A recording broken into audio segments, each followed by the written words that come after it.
اعوذ باللہ من الشیطان الرجیم بسم اللہ الرحمن الرحیم السلام علیکم رحمۃ اللہ وبرکاتہ۔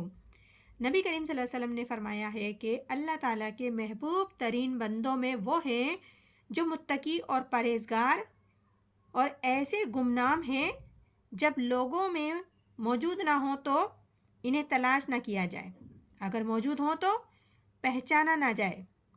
یہی لوگ ہدایت کے امام اور علم کے چراغ ہیں۔ جیسا کہ کل ہم نے سورہ بقرہ میں پڑھا تھا کہ یہود اور نصارہ چاہتے تھے کہ ہمارے پیغمبر رسول محمد صلی اللہ علیہ وآلہ وسلم ان کی امت میں آ جائیں، تو پھر رب العزت نے فرمایا آپ ان سے توقعات نہیں رکھو، کوئی امید نہیں رکھو کہ وہ دین حق میں آ جائیں گے۔ تو آگے ارشاد ربانی ہے الذین آتینہم الکتاب یتلونہ حق تلاوتہ اولئک یؤمنون بہ ومن یکفر بہ فاولئک ھم الخاسرون۔ جب ہم نے کتاب دے دی، وہ جیسی چاہے اس کی تلاوت کرتے ہیں، وہی اس پہ ایمان رکھتے ہیں جو اس کے منکر ہوں تو وہی ضیاءکار ہیں۔ یعنی کہ اس آیت میں رب العزت فرما رہے ہیں کہ وہ لوگ جن کو ہم نے کتاب دی ہیں اور وہ لوگ جو تلاوت کرتے ہیں جیسا کہ تلاوت کا حق ہے۔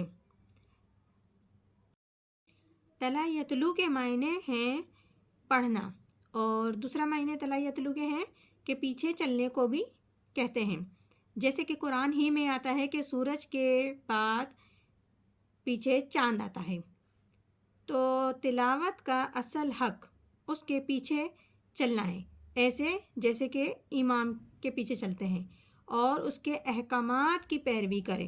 تو جو کوئی بھی اللہ تعالیٰ کی تلاوت کا حق ادا کرے اور پیروی بھی کرے تو وہی ہیں قرآن پاک پر ایمان رکھنے والے، اور جو نہ تلاوت کا حق ادا کریں نہ پیروی کریں اور دعویٰ کریں ہمارا ایمان تو ہے توریت پر، کتاب اللہ پر، تو یہ جھوٹا دعویٰ ہے۔ اس حوالے سے حدیث مبارک ہے کہ جس شخص نے قرآن کی کسی حرام کردہ شے کو اپنے لیے حلال کر لیا، اس کا قرآن پر کوئی ایمان نہیں۔ تو جو کوئی بھی اس کا انکار کرے گا، کفر کرے گا، تو وہی لوگ ہیں نقصان اٹھانے والے، نقصان میں جانے والے اور خسارہ میں جانے والے۔ آگے ارشاد ربانی ہے یا بنی اسرائیل اذکروا نعمتی التی انعمت علیکم وانی فضلتکم علی العالمین۔ اے اولاد یعقوب، یاد کرو میرا احسان جو میں نے تم پر کیا، اور وہ جو میں نے اس زمانے کے سب پر بڑھائی دی، اس زمانے میں سب پر تم کو بڑھائی دی۔ یعنی کہ اس آیت میں بھی پروردگار عالم اپنی نعمت یاد دلا رہے ہیں، جیسے گزشتہ آیت میں گزری ہیں کہ اے اولاد یعقوب علیہ السلام، یاد کرو میری نعمتیں جن کا ہم نے وقتاً فوقتاً تم پر نزول کر کے تم پر انعام کیا، اور اس کو بھی یاد کرو کہ ہم نے تم کو بہت سی قوموں پر بہت سی باتوں میں فوقیت دی۔ آگے ارشاد ربانی ہے واتقوا یوما لتجزی نفس عن نفس شیئا ولا یقبل منها عدل ولا تنفعہ شفاعۃ ولا هم ینصرون۔ اور ڈرو اس دن سے جب کوئی جان کسی دوسرے جان کا بدلہ نہ دے گی، اور نہ ہی اس کو کچھ لے کے چھوڑیں گے، اور نہ ہی کوئی کافر، اور نہ ہی سفارش ہوگی، اور نہ کوئی مددگار ہوگا۔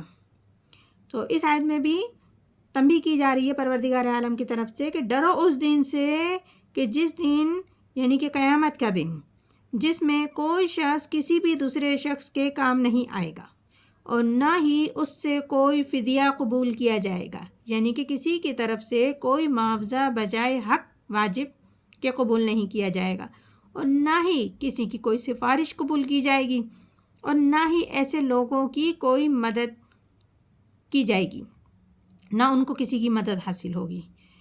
تو یہ سورہ بقرہ ہے جس کا ابھی ہم نے 3 صورتوں کا ترجمہ، تفسیر و خلاصہ بیان کیا ہے۔ انشاءاللہ تعالی مزید بھی آگے کرتے رہیں گے۔ پروردگار عالم ہم سب کو قرآن پاک صحیح طور پہ پڑھنے، سمجھنے، عمل کرنے کی توفیق عطا فرمائے۔ آمین ثم آمین۔ جزاک اللہ۔